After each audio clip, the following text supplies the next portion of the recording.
ஜெகநாதனுடைய பரமபக்தன் இவன் சால்வே. சால்வேவுடைய அம்மா வந்து ஒரு பிராமண ஸ்திரீ, அப்பா வந்து ஒரு முசல்மான். என்னன்னா, ஒரு ராஜா கிட்ட சிப்பாயா இருந்தார் இந்த சால்வேயினுடைய பிதா.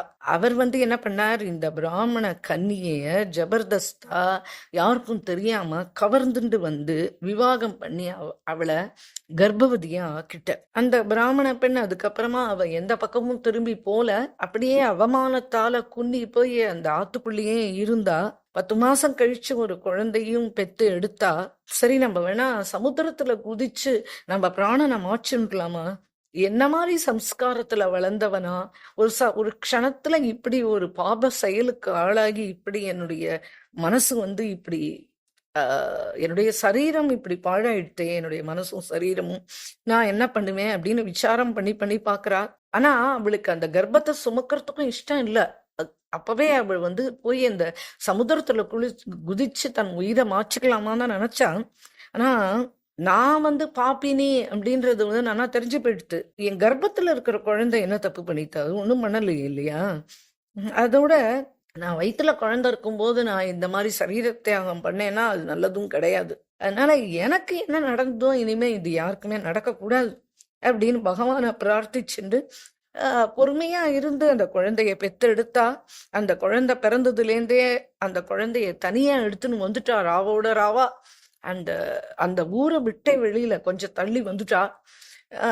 குழந்தைக்கு வந்து சத்சம்ஸ்காரம், சத் வித்யா, நல்ல புத்திமதிகள், நல்ல பாவனைகள் எல்லாம் அந்த குழந்தைகளுக்கு சொல்லி கொடுத்து பகவான் பிரசன்னமா ஆற மாதிரி இந்த குழந்தைய நல்ல ஒரு பக்தனான ஆக்குறேன் அப்படின்னு ஒரு சபதம் எடுத்தா. 4 வீட்டுல போய் 10 பாத்திரம் தேய்ச்சா.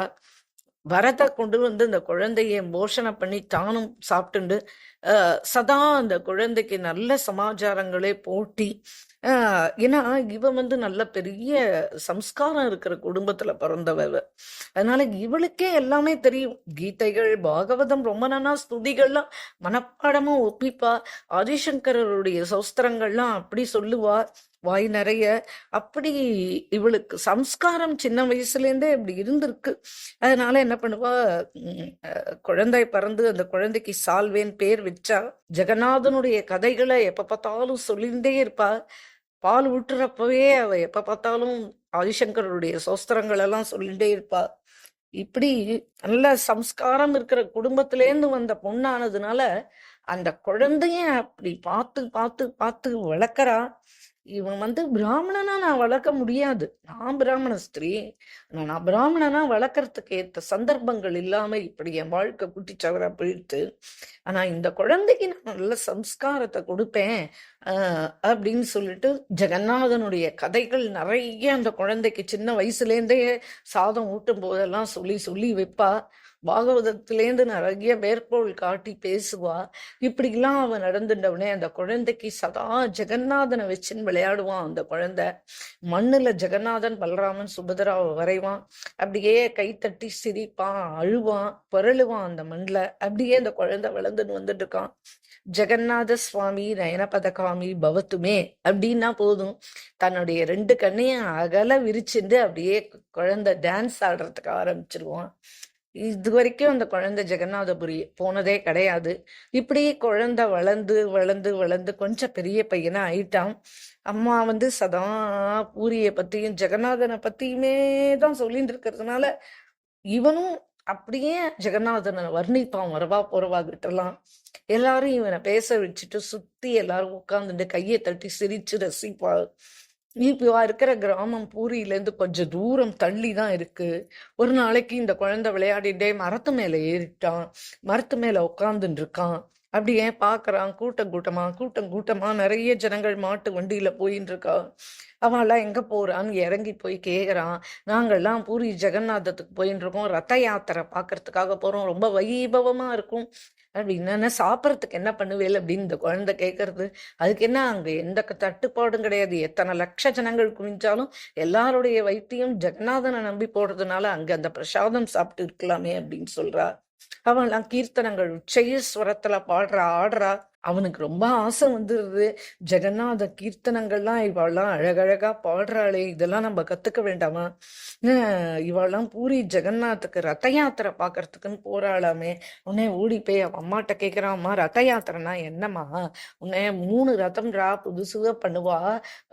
புது மரம் எடுத்து புதுசா பண்ணுவாடா. அந்த ரதத்துல வந்து ஜெகநாதன், பலபத்ரா, சுபத்ரா அவ அண்ணன் தங்க அவளோட கிருஷ்ணன் வந்து அந்த 3 ரத்துலையும் ஏறி அப்படி கிளம்பி போவாடா. ஜெகநாத மந்திர்லேருந்து நேரா கிளம்பி குண்டீச்சா மந்திர் வரைக்கும் போகுண்டா அந்த ரத்தம் அப்படின்னு எல்லாத்தையும் வர்ணனையா அவன் அம்மா அழகா சொல்றத கேட்டுட்டு அந்த குழந்தை கண்ணால தண்ணி விடுறது.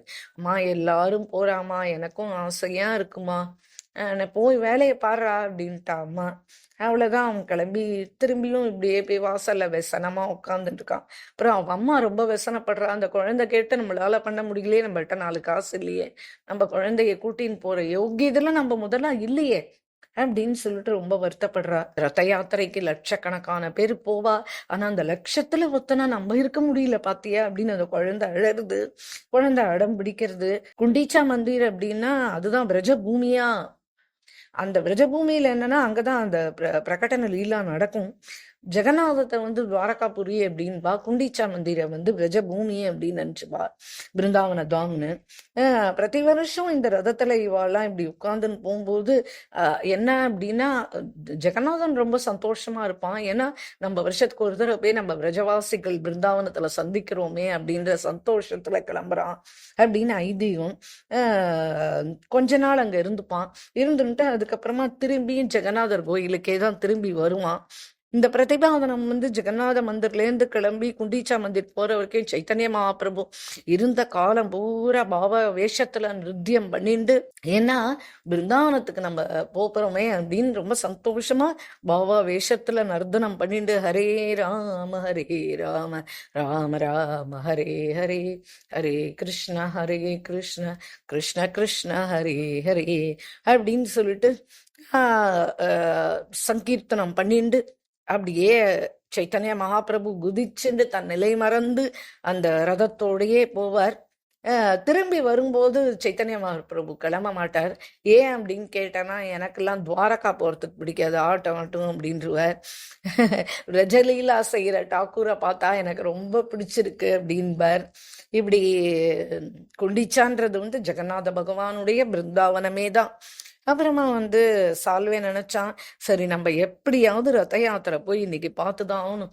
நம்மளுக்கு ரொம்ப அவனுக்கு ஆவல் ரொம்ப முந்தி அம்மாட்ட போய் கெஞ்சி கேட்குறான், அம்மா எல்லா கிராமத்து ஜனங்கள் எல்லாரும் கிளம்பி போறாமா, அம்மா நானும் போகணுமா, எனக்கு ஆசையா இருக்குமா.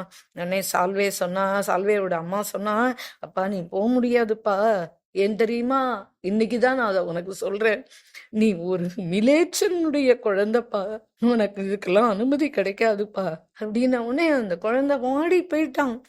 அப்புறம் அப்படியே நீ ரத யாத்திரை பார்க்கலான்னு போனாலும் ஊரார் உன்னை பத்தி கேலியா பேசுவாப்பா, என் பிராணனே போயிடும், உன்னை யாராவது கேலியா பேசினா நான் அம்மா இல்லையா, என் மனசு கடந்து துடிக்குண்டா, வேண்டாம் போகக்கூடாது நம்ம, நானும் அதனால கஷ்டம் அடைவேன். அப்ப நீ என்ன, நான் கஷ்டம் அடைகிறத நீ பார்த்துட்டு இருக்க மாட்டேன், நீயும் வருத்தப்படுவ நான் கஷ்டம் அடைகிறத பார்த்து, அதனால நடக்காததுக்கு நீ ஆசைப்படாதப்பா, இங்கேயே இருந்துட்டு ஹிருதயத்துல அவனை நினைச்சுட்டு இருப்பா, நான் தான் உனக்கு நிறைய சொல்லி கொடுத்துருக்கேன், அதனால நீ இங்கேயே பிரகடன பக்தி பண்ணுப்பா.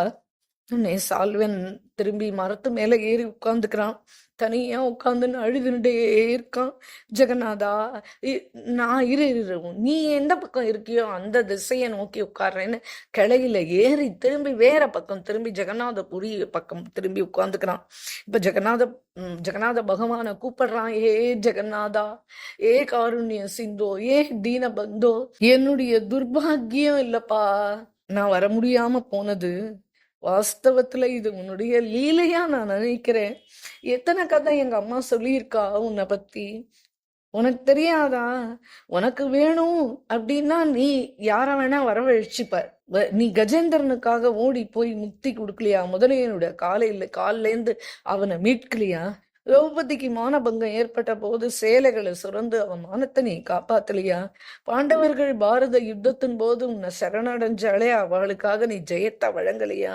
சால்வே வந்து உன்னை தரிசனம் பண்ணணும் அப்படின்னு நீ நினைச்ச அப்படின்னா நான் கண்டிப்பா வந்திருப்பேன். ஆனா நீ ஏன் நினைக்கலையே? அப்படி இருக்கும்போது நான் எப்படி வர முடியும்? சங்கல்பம் உன்னோடதே தானே இருக்கணும். நான் சங்கல்பிச்சு வர முடியுமா? அதனால நான் இப்படி வர அப்ப எப்பவுமே வர முடியாதா? அப்ப உன்னை நான் தரிசனம்ன்றது இந்த ஜென்மத்துல பார்க்க முடியாதா?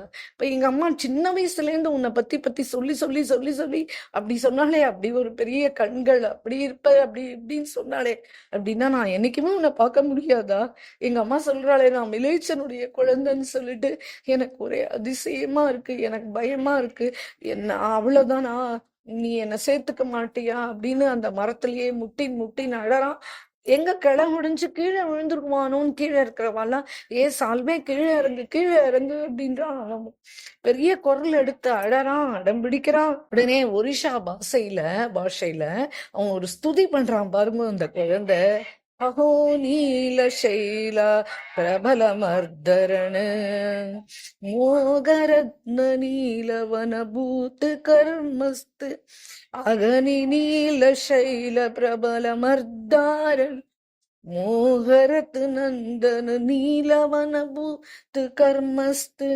அரே நீலாச்சல பர்வதத்துல இருக்கிற மத்துவாலே ஹாத்தினா யானை, அந்த யானை நீதானே?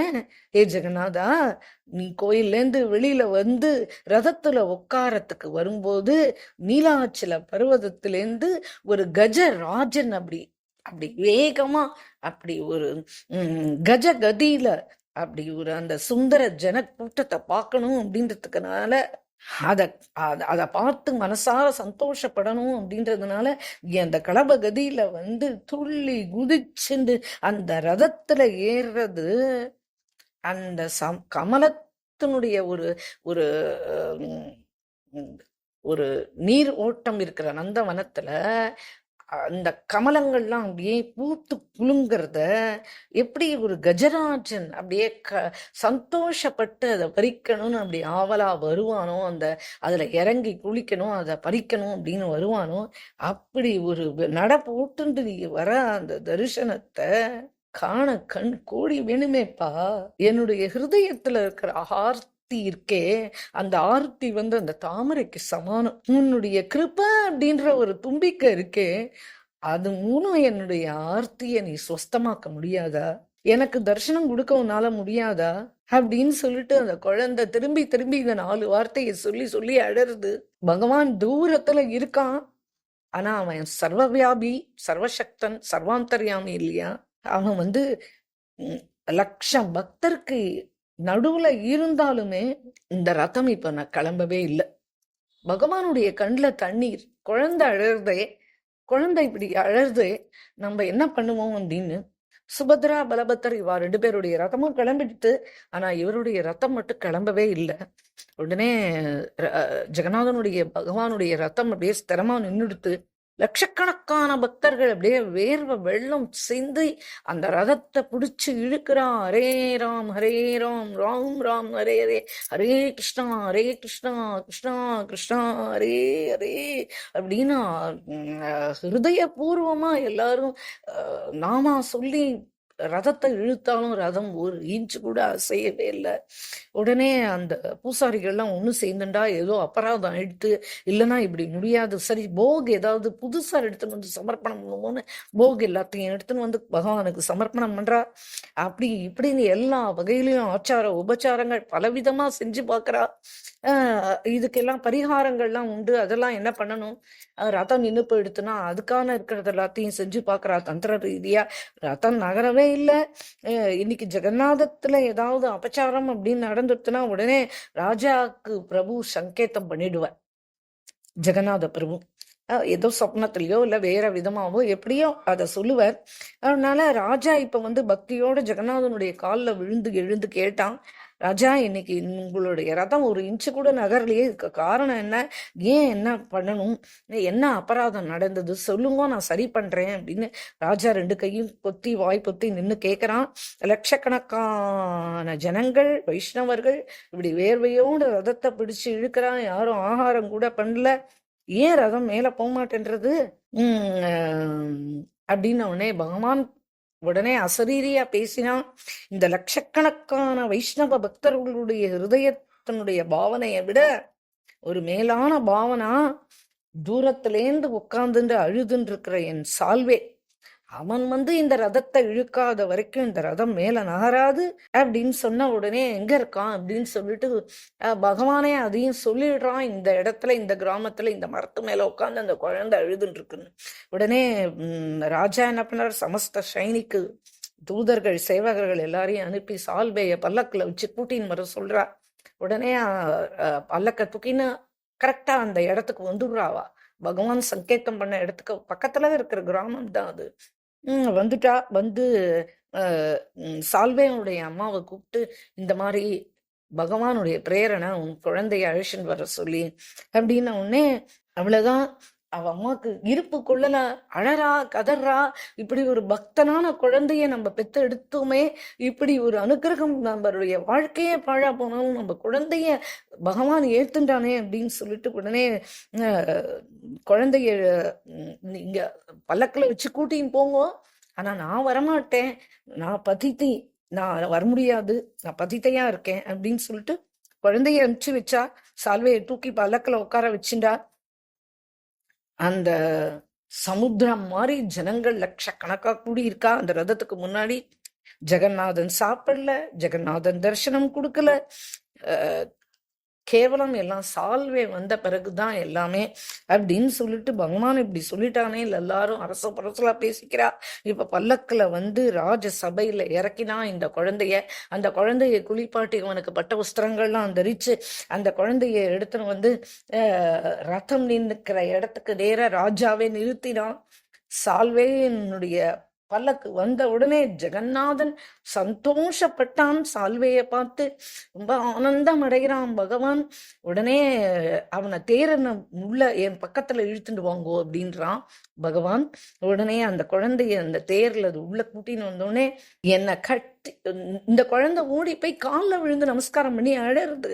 இப்படி எனக்கு ஒரு கிருப்பை பண்ணியே நான் ஆசைப்பட்டது நடந்துட்டே அப்படின்னு உடனே பகவான் நினைச்சுக்கிறான், அந்த குழந்தைய ஹிருதயத்தோடு நான் சேர்த்து கட்டி அணைச்சு ஆலிங்கனம் பண்ணிக்கணும் அப்படின்னு. உடனே அந்த குழந்தை போய் அப்படியே பண்றது, அவனுடைய ஹிருதயத்துல பிரேரணை ஆறுது குழந்தையினுடைய ஹிருதயத்துல. உடனே அது போய் அப்படியே போய் எகிரி அந்த ஜெகநாத்னை கட்டி பிடிச்சுக்கிறதுக்கு போனது. விம்மி விம்மி அழறது இந்த குழந்தை. உடனே இந்த ராஜா சொல்றான், யாருக்காக பயப்படுற, எதுக்காக அழற?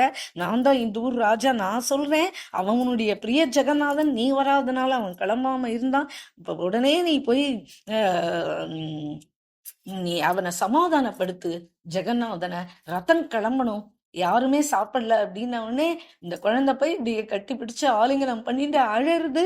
ஜெய் ஜெகநாத் ஜெய் ஜெகநாத் தாரோ ஜெகநாத் ஜெய் ஜெகநாத் ஜெய் பத்ரா ஜெய் பலபத்ரா ஜெய் பலபத்ரா ஜெய் பலபத்ரா ஜெய் சுபத்ரா ஜெய் சுபத்ரா ஜெய் சுபத்ரா ஜெய் சுபே ஹரே ராம் ராம் ராம் ஹரே ஹரே ஹரே கிருஷ்ணா கிருஷ்ணா கிருஷ்ணா ஹரே ஹரே. போல் சைத்தன்ய பகவான் கி ஜெய். போல் பக்தவத்சல பகவான் ஸ்ரீ ஜெகநாத் பிரபு கி ஜெய்.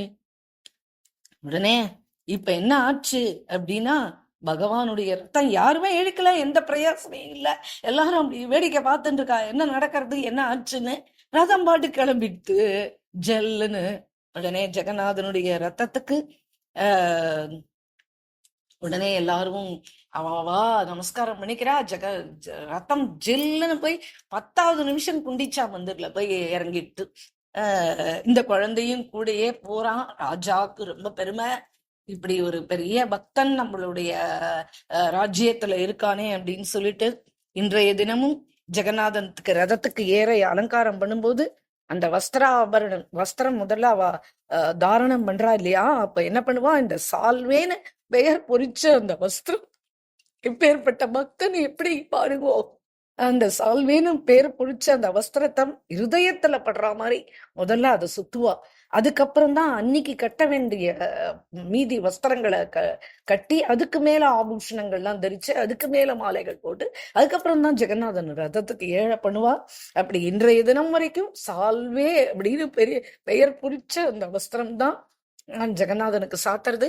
எல்லாம் தேர்ல யாத்திரைகள்லாம் முடிஞ்சது. ராஜா திரும்பி அந்த பல்லக்கில் ஏத்தி அந்த குழந்தைய உன்னுடைய அம்மாவை கூட்டிட்டு நீ ஜெகநாதத்துக்கே வந்துருப்பா, உனக்கு இடம், உனக்கு தங்க இடம் வசதி எல்லாமே பண்ணி கொடுக்குறேன், நித்தியம் ஜெகநாதனை பார்த்துட்டு பிரசாதம் சாப்பிட்டு இங்கேயே பூரி ஜெகநாதத்துல நீ இருந்துக்கலாம், நித்திய தரிசனத்துக்கு நான் ஏற்பாடு பண்றேன், நீ பகவானுடைய பரம பக்தன், உன்னை குளிப்பாட்டினாலே பகவான் ரொம்ப சந்தோஷப்பட்டுடுவான், அதனால நீ போய் உன்னுடைய அம்மாவை கூட்டிடுவா அப்படின்னு அதே பல்லக்கில் உட்கார வச்சு அந்த கிராமத்துக்கு அனுப்பிச்சு அந்த சேவகர்கள் வந்து அவ அம்மாட்ட சொன்ன உடனே அவன் அம்மாவுக்கு ரொம்ப சந்தோஷம், பூரிப்பு.